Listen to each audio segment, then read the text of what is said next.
నమో భగవతే వాసుదేవాయ నమః. మాఘపురాణం 25వ అధ్యాయం. ఈ అధ్యాయంలో సులక్షణ మహారాజు వృత్తాంతం గురించి తెలుసుకుందాము. వంగదేశమును సూర్యవంశరాజుకు సులక్షణ మహారాజు పరిపాలించుచుండెను. అతనికి 9 భార్యలు గలరు. అతడు గొప్ప ధైర్యవంతుడు, బలవంతుడు, ధర్మపాలకుడు. తన దేశ ప్రజలకే ఆపద వచ్చినను తనదిగా భావించి తన నివారణోపాయం చేసేవాడు. సులక్షణ మహారాజు ఎంతటి రాజాదిరాజైనను, ఎంతటి తరగని సంపత్తి గలవాడైనను ఏమి లాభం? అపుత్ర సగ్యరాస్తి అన్నట్లుగా పుత్ర సంతానం లేకపోవచ్చే తనకు గతులు లేవు కదా. కాక తన వంశం నీటిలో అభివృద్ధి చెందును, తనతో తన వంశము అంతరించిపోవలసిందేనా అని దిగులు చెందుచుండెను.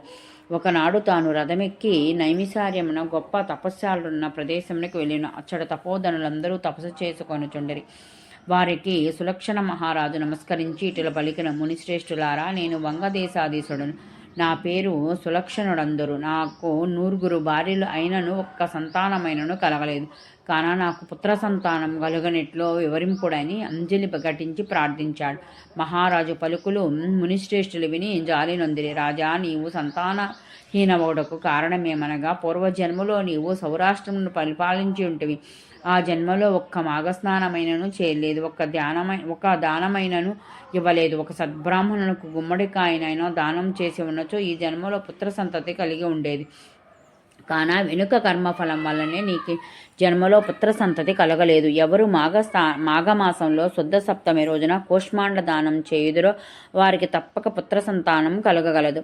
ఇందుకు సందేహమేమీయూ లేదు అని చెప్పి ఒక ఫలమును మంత్రించి రాజునికిచ్చి, దీనిని నీ భార్య లహే జీవి అక్షేయము అని పలికిరి. మహాభాగ్యము అని ఫలమును కండ్లకద్దుకుని ఇంటికి వెళ్ళిపోయినాడు. భర్త రాక విని పట్టమహిషులు ఎదురేగి మంగళహారతులిచ్చి సేద తీర్చిరి.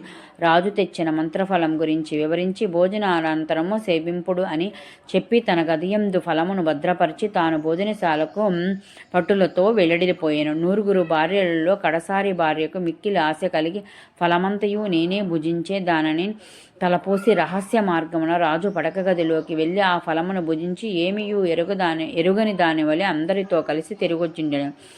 ఓం నమో భగవతే వాసుదేవాయ నమః. నమో భగవతే వాసుదేవాయ.